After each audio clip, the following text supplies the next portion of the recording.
Bonjour et bienvenue dans une nouvelle vidéo de correction de brevet, vidéo dans laquelle on traitera de l'exercice 1 du sujet de brevet 4 juin 2019, un exercice qui parle de trigonométrie, qui parle de triangle rectangle, par extension de Thalès et de Pythagore.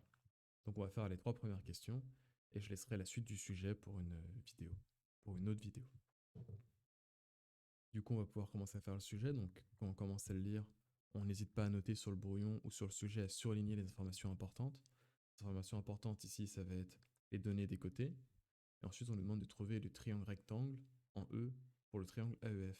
On surligne le triangle AEF. Ça nous permet de mieux visualiser ce qui se passe. Quand on commence à rédiger la réponse, on n'hésite pas à renoter les données de l'énoncé, données qui nous permettront de garder un sujet et une réponse qui sera claire, qui sera cohérente, autant pour nous que pour le correcteur. Et du coup, on renote AE égale 8. Vu qu'on parle d'un triangle rectangle, ça va être le théorème de Pythagore, du moins sa réciproque. Et du coup, on calcule également les côtés au carré.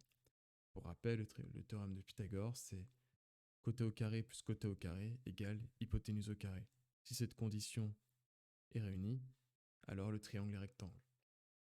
Donc d'ici, on a bien AE carré égale 64, EF carré égale 36, AF carré égale 100. Donc on n'hésite pas à rappeler la définition du cours, à réénoncer le théorème pour prouver qu'on connaît son cours et qu'on n'a pas juste copié.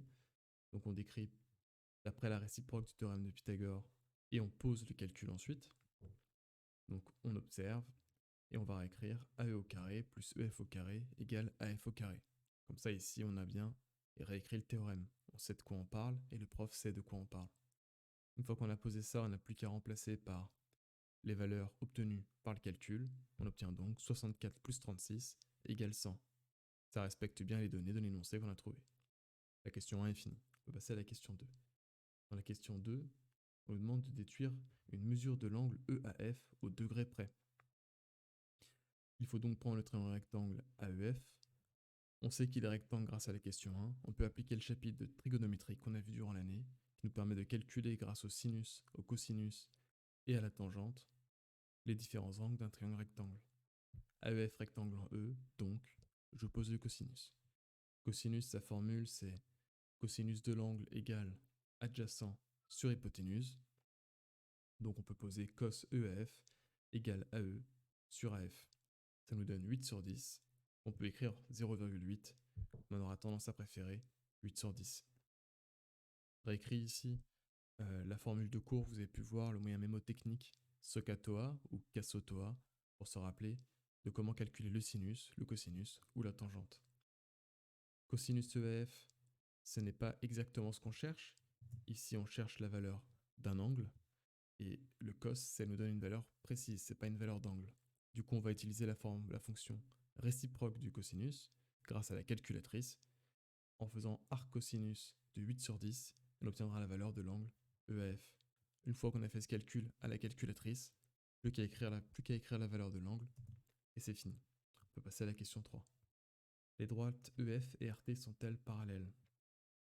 D'après la forme du triangle dans l'énoncé, on peut voir directement qu'il s'agit du théorème de Thalès, et on n'a plus qu'à vérifier que les rapports entre les petits côtés et les grands côtés sont égaux. Donc ici, on peut poser AE sur AR égale AF sur AT. On pourrait également ajouter égale EF sur RT, mais ici, c'est pas nécessaire. AEAR, AFAT, on connaît les valeurs de chacun de ces côtés. On n'a plus qu'à remplacer par leur vraie valeur, et on va donc obtenir AE égale 8, AR égale 12, AF égale 10, AT égale 14. 8 sur 12 égale 10 sur 14. Plus qu'à vérifier que c'est vrai ou que c'est faux. Donc soit on utilise la calculatrice, on voit les valeurs et on peut les comparer, soit on fait vite fait un petit calcul de coefficients, 8 fois 14 égale 112, 12 fois 10 égale 120. On constate bien que c'est différent, donc les droites ne sont pas parallèles par le théorème de Thalès. On n'hésite pas à rédiger un peu la réponse pour s'assurer d'obtenir tous les points et pour que notre sujet soit clair, que notre réponse soit compréhensible par le correcteur.